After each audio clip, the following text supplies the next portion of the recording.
कि अपना रिपोर्टिंग करते हुए, दैनिक जो भी काम कर रहे हैं करते हुए, जिस शहर में रह रहे हैं, जिस इलाके में रह रहे हैं, उसके बारे में ज़्यादा से ज़्यादा जानकारी अपने पास रखिए।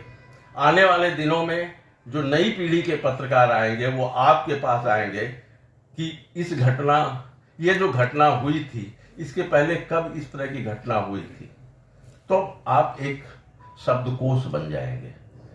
के फ्लाईओवर के निर्माण से हमें आप दिक्कत नहीं है, हमारा विरोध भी नहीं है। बस ये है कि उसका जो एक राइट टर्न कर रहे हैं उसको करने की जरूरत नहीं है। आप अपने प्रोजेक्ट में थोड़ा सा परिवर्तन कीजिए। विरोध बढ़ता गया, अंत में हैंडी कॉलेज, कॉटन कॉलेज के छात्र भी उस विरोध में शामिल हुए। कहीं कोई हिंसा नहीं हुई।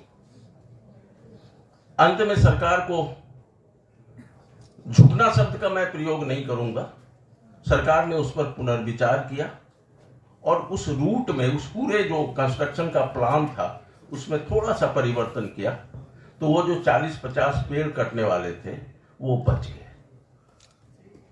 ये है सिविल सोसाइटी। और इस तरह जब आम आदमी से जुड़े हुए मुद्दे, राजनीतिक दल उन्हीं मुद्दों को उठाती है जो मुद्दे समाज में उठने लगते हैं, और तब अपना समर्थन लेने के लिए राजनीतिक दल उस जो सिविल सोसाइटी ने जो मुद्दा उठाया था उसके साथ इसलिए जुड़ने लगते हैं क्योंकि उनके पीछे उनका वोट का इंटरेस्ट होता है। तो किसी भी समाज को मजबूत करने के लिए सिविल सोसाइटी की जरूरत है, और सिविल सोसाइटी कोई लिखित कोई ऑर्गेनाइजेशन नहीं है। अगर आज यहां पर कुछ गलत हो रहा है और इस इलाके के 10-20 लोग जाकर उसका विरोध करने लगते हैं तो वह सिविल सोसाइटी है, उसमें कोई राजनीतिक इंटरेस्ट नहीं होता है। बहरहाल, मैं जब 1990 में यहां कोकराझाड़ आया था, आंदोलन का चरम दौर, कॉन्फ्लिक्ट का चरम दौर था। मैं ब्रह्मपुत्र मेल से यहां करीब 4 बजे के आसपास उतरा था, 4-5 बजे। पूरा सन्नाटा था।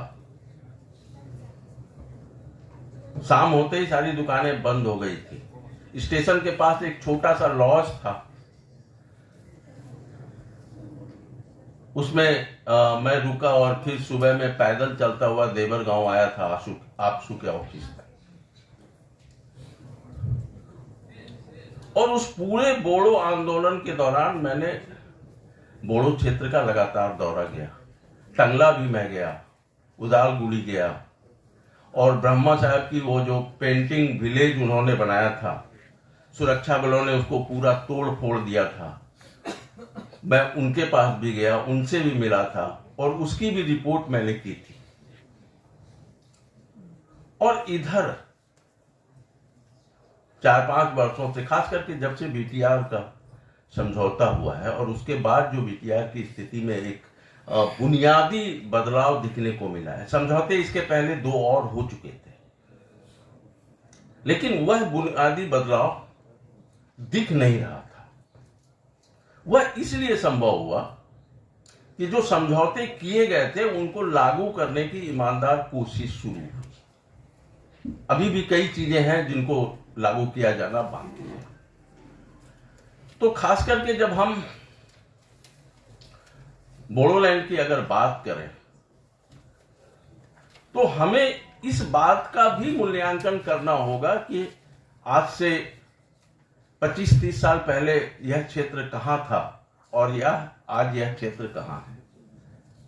आज कोकराझाड़ में आप देख लीजिए, यहां से हाईवे तक कितनी आबादी बढ़ गई है, कितने मकान आ गए हैं, कितने होटल आ गए हैं।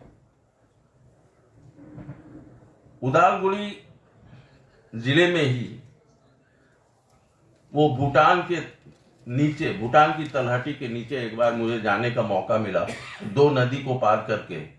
वहां पर एक राइनो इको रिजोर्ट है,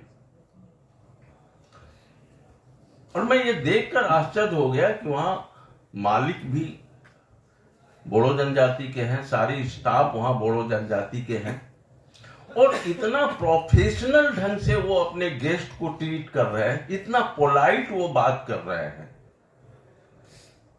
तो यह जो बदलाव है,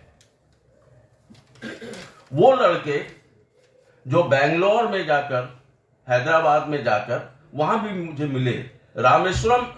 रामेश्वरम में मुझे एक बोड़ो लड़का मिला जो वहां एक होटल में काम करता है, और वो सारे लोग अब धीरे धीरे, चूंकि इस क्षेत्र का माहौल बदल रहा, एंटरप्रेन्योरशिप बढ़ रही है, उद्यमता बढ़ रही है, तो इस तरह के जो रिजोर्ट्स आ रहे हैं, और जब रिजोर्ट्स आ रहे हैं तो इसलिए आ रहे हैं कि लोग वहां जा रहे हैं।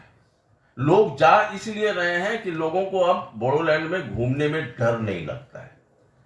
रात बिरात ने तो यही कोकराझार पहले रात शाम में आने के लिए सोचना पड़ता था कि या तो इधर वाला पकड़ेगा या उधर वाला पकड़ेगा।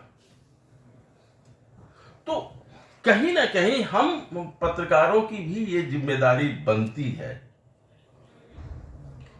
कि यह जो बदलाव हुआ है उसको हम कैसे मास को बताएं, 6 शेड्यूल के बाहर के लोगों को हम बताएं कि अब जमीनी सच्चाई क्या है। सरकार घोषणाएं करती है, सरकार योजनाएं बनाती है, उनसे अलग जमीन पर क्या हो रहा है, कि अगर गलत हो रहा है तो हमको उसको एक्सपोज करना ही होगा, ये हमारी जिम्मेदारी बनती है। और अगर कुछ क्रिएटिव हो रहा है, कुछ नया हो रहा है, एक चीज और भी जान लीजिए, लोग सिर्फ निगेटिव चीजें नहीं पढ़ना चाहते हैं, वो सच्चाई जानना चाहते हैं, लेकिन कुछ अच्छी खबर भी सुनना चाहते हैं। अगर कहीं किसी के घर में झगड़ा हो गया है तो यह खबर सुनकर दूसरे रिश्तेदार दुखी होते हैं, तो वह यह भी जानना चाहते हैं कि उसके घर में आज बच्चे का जन्मदिन मनाया गया, घर में सगाई है, घर में पूजा है, वह खबर भी वह जानना चाहते हैं। सिर्फ आप झगड़े की खबर देंगे, बात दिया था खाली कजिए बैठा गया, ये एक सेंटीमेंट बनता है। तो बाहर के लोगों को हम कैसे कन्विंस करें कि चाहे वो कार्बी आंगलांग हो, एनसी हिल्स हो, या का पूरा बोडोलैंड का एरिया हो, क्या बुनियादी बदलाव आया है। कुछ चीजों को अंडरलाइन करना जरूरी है। जैसे अभी उमरांशु में कोल माइनिंग में जो लोग मर गए, फंस गए उसमें, रेड होल माइनिंग में, सुप्रीम कोर्ट ने बैन किया हुआ है, फिर भी वह चल रहा है। कैसे चल रहा है, कौन है लोग इसके पीछे, हम तो इसको भी एक्सपोज करेंगे। लेकिन साथ साथ हम उमरांशु में जो पर्यटन की नई संभावनाएं बन रही हैं, वो जो पोलो फील्ड है, उमरांशु के पास जो एक ऐसा क्रिकेट का स्टेडियम बन रहा है जो असम में मुझे लगता है कि पूर्वोत्तर में ऐसा क्रिकेट का स्टेडियम नहीं बन रहा है। तो हम उस अवैध कोल माइनिंग की भी हम रिपोर्ट करेंगे, और वह जो नई चीज वहां पर गढ़ी जा रही है और किस तरह से वहां पर टूरिज्म का विस्तार हो रहा है, हम उसके बारे में भी बताएंगे। तो कहीं ना कहीं हमको अपनी दोहरी भूमिका में रखनी होगी। जो गलत है वो गलत है, जो अच्छा है, और उससे उत्साह बढ़ता है। मैं अभी कुछ दिन पहले यहां पर आया था, कई पिगरी फार्म, किसान लोग जो पिगरी की खेत कर रहे हैं फार्म, वहां भी गया था, मैं उनसे भी मिला, उनसे भी बातचीत की। तो यह जो नई उम्मीद भी इस पूरे इलाके में दिख रही है, छात्रों को कोचिंग करके तैयार किया जा रहा है, इस तरह का जो एक माहौल, यहाँ खेल कूद के इतने बड़े बड़े आयोजन हो रहे हैं। इसी कोकराझार में एक ऐसा फुटबॉल मैदान है जो बारिश भी होते रहे उसमें फुटबॉल का खेल चलता रहेगा, क्योंकि मैदान में पानी नहीं जमा ही नहीं होगा। तो ये जो नए नए प्रयोग हो रहे हैं, लोगों ने कहा जंगल की तरफ रास्ता देखा था और अब वह लौट कर खेल की मैदान की तरफ आए हैं। हमें इस चीज को भी अंडरलाइन करना होगा। एक चीज और है, मुझे ये लगता है, जैसे कि मैं अपने अखबार में असमिया शब्दों का प्रयोग कर रहा हूं, वह शब्द जो हमारे जो पाठक हैं हिंदी के, वह भी उन शब्दों से के बारे में जानते हैं। जैसे खिलंजिया शब्द सब जानता है, सब में खिलंजिया का माने क्या होता है। उसी तरह हमारे जो इस क्षेत्र के संवाददाता हैं कि जो बोडो शब्द, पॉपुलर बोडो शब्द है, जो दूसरे लोग भी उस शब्द को जानते हैं,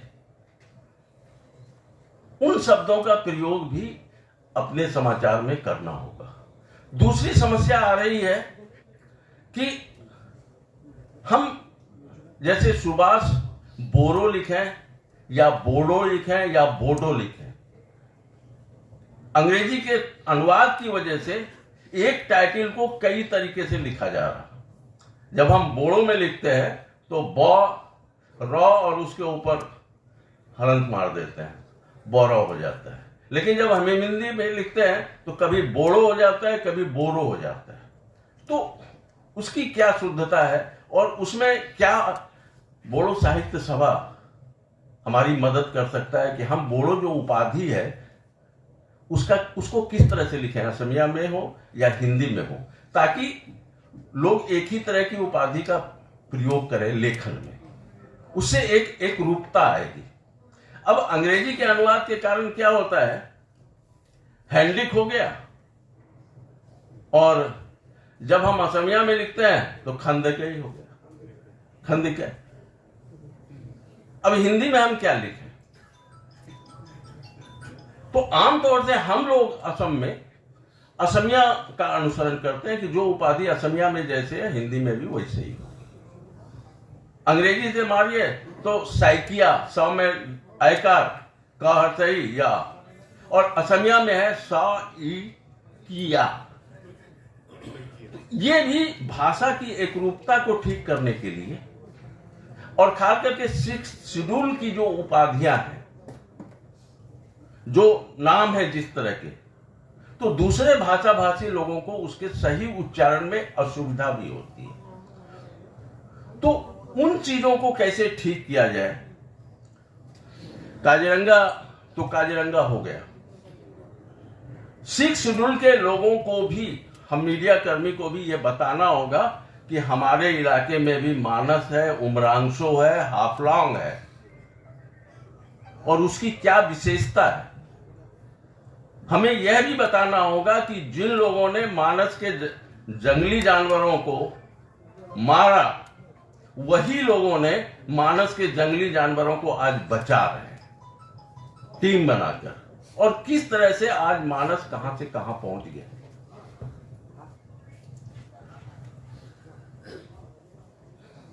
और इसलिए मुझे लगता है कि हम लोग खास करके रिपोर्टिंग में हम लोग पॉलिटिकल रिपोर्टिंग या घटनात्मक रिपोर्टिंग ज्यादा करते हैं। वो इसलिए पॉलिटिकल रिपोर्टिंग करते हैं कि हमको पिछले 30 साल से आंदोलन की रिपोर्टिंग करने की आदत हो गई है। लगातार आंदोलन, ये चीजें। अब आंदोलन रहा नहीं, अब एक अलग तरह का माहौल बन रहा है। उस माहौल में हम कैसे अपने आप को ढालें, कैसे सोचें, कैसे करें। इसके साथ प्रशांत राजगुरु ने एक और अच्छी बात कही कि हम जिस इलाके में रह रहे हैं उस इलाके के इतिहास को जानना है। जब मैं यहां आया तो यहां एक तरफ उल्फा का चल रहा था, दूसरी तरफ बीएलटी, एनडीएफ भी, उस समय बीएसएफ था। मैं सीधा डिस्ट्रिक्ट लाइब्रेरी गया, गुवाहाटी के डिस्ट्रिक्ट लाइब्रेरी में, और 1 महीने तक मैंने इंसर्जेंसी रिलेटेड तमाम किताबें पढ़ डाली कि आखिर उग्रवाद है क्यों, इसकी वजह क्या है। उसमें मैंने पूरा बोडोलैंड के आंदोलन का इतिहास को देखा तो पता चला कि लोग वहां बांग्लादेश की बॉर्डर तक थे, बोडो जनजाति के लोग, और धीरे धीरे सरकते सरकते भूटान की सीमा पर चले गए, और इसके बाद अब वो जाएंगे कहां। इसी तरह पूरी इंसर्जेंसी, एनएससीएन की इंसर्जेंसी। तो जब कोई घटना होती है तो उस समय हमको थोड़ा सा डिटेल की जानने की जरूरत है, क्योंकि हम जर्नलिस्टों में ये हमारी आज कमी हो गई है कि हम पढ़ते कम हैं, हम होमवर्क कम करते हैं, हम तुरंत बनाए और उसको यूज कर लिए। और हमें एक पत्रकार के रूप में हमको रेफरेंस के बारे में जानना जो बहुत ही जरूरी है। तब हमारे पास कंटेंट होगा, हमको 4 लाइन अगर लिखने दिया जाएगा तो हम 4 लाइन लिखेंगे, और उसी सब्जेक्ट पर अगर हमको 400 लाइन करने दिया जाएगा तो हम 400 लाइन लिख सकते हैं। और अगर आपके पास कंटेंट नहीं है, इंफॉर्मेशन नहीं है, बैकग्राउंड नहीं है, तो आप अच्छी रिपोर्टिंग नहीं कर सकते। मैं एक घटना सुनाता हूं। प्रधानमंत्री नरेंद्र मोदी को सदिया धौला पुल का उद्घाटन करना था। मैं गुवाहाटी दूरदर्शन में बैठकर लाइव कमेंट्री कर रहा था। फुटेज मेरे सामने आ रहे थे, उसको देखकर मुझे बोलना था। हमके जो शेड्यूल दिया गया था कि प्रधानमंत्री फीता काटेंगे, 2-4-10 कदम उस पुल पर चलेंगे, उसके बाद वो अगले वेन्यू पर चले जाएंगे। प्रधानमंत्री ने फीता काटा और वह नजारा उनको इतना अच्छा लगा कि करीब 500 मीटर तक वो पैदल आगे बढ़ते चले गए। ये कहीं नहीं था। अब हम कितनी बार अपने दर्शकों को बताएंगे कि ये पुल 2000 करोड़ का है, इससे पूर्वी अरुणाचल के लोगों का फायदा होगा, अब लोगों का आना जाना आसान हो गया है, अब लोग सीधे सड़क से जाएंगे। इस बात को हम कितनी बार दोहराएंगे? और मुझे कंटिन्यू 5 मिनट तक मुझे लग गया था कि 5 मिनट अब बोलना है। हमारे साथ असम ट्रिब्यून के पीजे बरुआ थे, वो अंग्रेजी में बोल रहे थे। उन्होंने कहा, रवि जी आप संभालिए आप। तो मैंने शुरू किया। मैंने कहा, अब श्री कृष्ण का ससुराल जाना हुआ आसान, रुक्मणी के मैके तक अब आराम से पहुंच पाएंगे, क्योंकि यह सड़क रुक्मणी के गांव तक जाएगी। और कृष्ण और रुक्मणी का जो वो पूरा वर्णन महाभारत में है, उस 5 मिनट में मैंने वो कहानी ही सुना। अगर उस दिन मेरे पास वो कंटेंट नहीं होता तो हम फंस जाते। अगर हम जिस क्षेत्र में हम जैसे आमतौर से दूरदर्शन न्यूज नॉर्थ ईस्ट की किसी भी चीज के लिए हिंदी में बात करनी हो तो वो मुझे ये रेफर करते हैं, और खास करके प्राइम मिनिस्टर से जुड़े प्रोग्राम। अभी प्राइम मिनिस्टर ने वहां पर नॉर्थ ईस्ट उत्सव हुआ था, प्राइम मिनिस्टर गए थे उद्घाटन करने, भाषण भी दिया, लेकिन उसमें क्या हुआ, हमको तो यहाँ बैठा दिया दूरदर्शन में, और एंकर वहां स्टूडियो में बैठा हुआ है। प्रधानमंत्री आए, ठीक है, हमने कहा प्रधानमंत्री आ गए हैं। अब प्रधानमंत्री भाषण देने के बजाय हर स्टॉल पर जाकर जो कारीगर है उनसे बात करने लगे। अब बात करने लगे तो अब क्या बात कर रहे हैं ये तो नहीं सुनाई पड़ रहा। अब हमको बताना है उत्तर पूर्व के बारे में, मणिपुर के बारे में, नागालैंड के बारे में, बोडोलैंड की विशेषता के बारे में, और यह करीब 20 मिनट तक कंटिन्यू मैं बोलता ही चला गया। वह इसलिए हुआ कि अगर मैं पूर्वोत्तर में हूं तो पूर्वोत्तर के बारे में ज्यादा से ज्यादा अपने पास जानकारी रखूं, और यह जो ज्ञान कब हमारे उपयोग में आ जाएगा यह हमें भी नहीं पता होता है। इसलिए मैं आप सभी पत्रकार बंधुओं से यह आग्रह जरूर करूंगा कि अपना रिपोर्टिंग करते हुए, दैनिक जो भी काम कर रहे हैं करते हुए, जिस शहर में रह रहे हैं, जिस इलाके में रह रहे हैं, उसके बारे में ज्यादा से ज्यादा जानकारी अपने पास रखिए। आने वाले दिनों में जो नई पीढ़ी के पत्रकार आएंगे वो आपके पास आएंगे कि ये जो घटना हुई थी, इसके पहले कब इस तरह की घटना हुई थी, तो आप एक शब्दकोश बन जाएंगे। और हमें अपनी अगली पीढ़ी के लिए यह स्थिति भी बनानी है। एक बार मैं फिर से